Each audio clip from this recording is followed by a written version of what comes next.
One church in Pennsylvania wanted to celebrate AR-15s in this incredibly tumultuous time in America in regard to gun violence. And so I wanted to share the images of this event with you. It was essentially a commitment ceremony at this Pennsylvania church, the World Peace and Unification Sanctuary. And so people showed up to renew their vows, and they were all, not all, but most were carrying these weapons. Let's take a look at the pictures. There's lots of fun going on over here. Wearing bullet crowns and essentially making the argument that guns or weapons like AR-15s have been given to the people by God, and taking them away goes against their religious beliefs. So the Associated Press reported on this. They wrote that crown-wearing worshipers clutching AR-15s drank holy wine and exchanged or renewed wedding vows in a commitment ceremony at this Pennsylvania church, prompting a nearby school to cancel classes. That school was actually concerned about the safety of the students. They were worried, the students were scared, so they just decided to be safe and just close the school for that day. The church, which has a worldwide following, believes that the AR-15 symbolizes the rod of iron in the book of Revelation and encouraged couples to bring the weapon.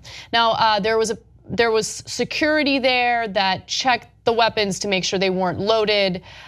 So according to the reports, these weapons were not loaded, but there were protesters outside of the church. One of those protesters was a woman who is not in favor of banning guns. In fact, she says that she herself has a gun. However, she says the following: "I don't need a freaking assault weapon to defend myself. Only thing they're good for is killing, period.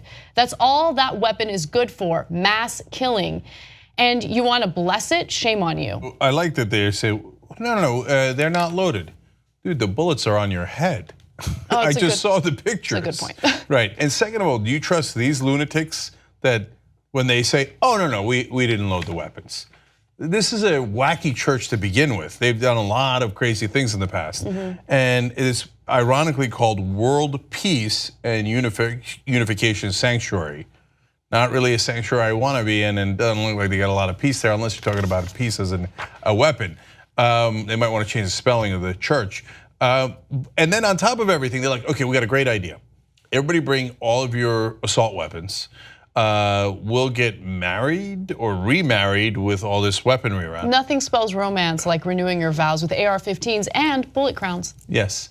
Tiaras are so last year. Yeah, and on top of that, we'll drink a lot of wine. What could go wrong? So, to say it's a recipe for disaster is understating it. If they got out of there without anybody getting shot, and presumably they did. They did, yeah. Thank God, okay, and maybe God's the only thing that saved them. Although I don't really believe that. So, because, just imagine for a second, if anyone thought there was a shooting there. I mean, if someone came in and was a hostile actor, everybody's getting killed. Because not only would there be the shooter, but there'd be 100 other people in the room shooting at the person they thought was the shooter, and it'd be a massacre of epic proportions. So I really do want to emphasize that the guns, they were unloaded, okay? They say that, I don't believe them at all. They're lunatics, I don't believe them. They do these mass ceremonies.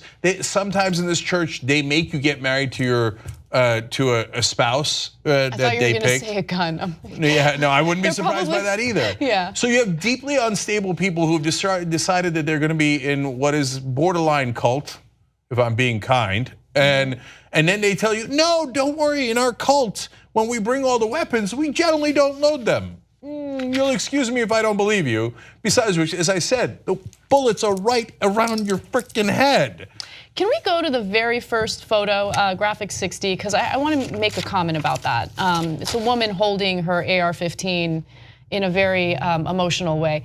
I looked at that image for a good 60 seconds, full minute, and thought to myself, is there anything, any possession that I have that I love as much as that woman loves her AR-15? Have I ever felt such deep emotion over an object?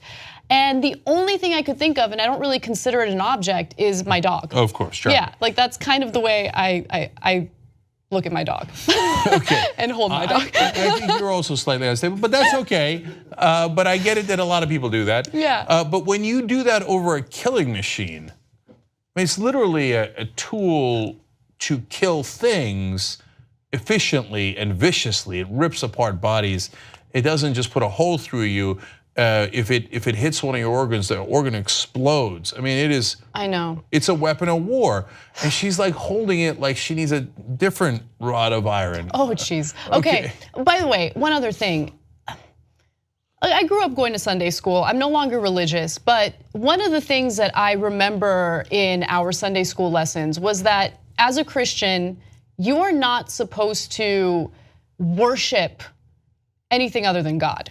You see what I'm saying? And so in these images, you see these individuals who claim that they're religious and it's part of their belief system and their values, but they're worshiping a weapon. They're worshiping, an inanimate object. So it's all strange, but this is American culture. This is a slice of American culture. No, that's a great point, Anna. The AR-15 has become their golden calf. And finally, let's leave you with this idea.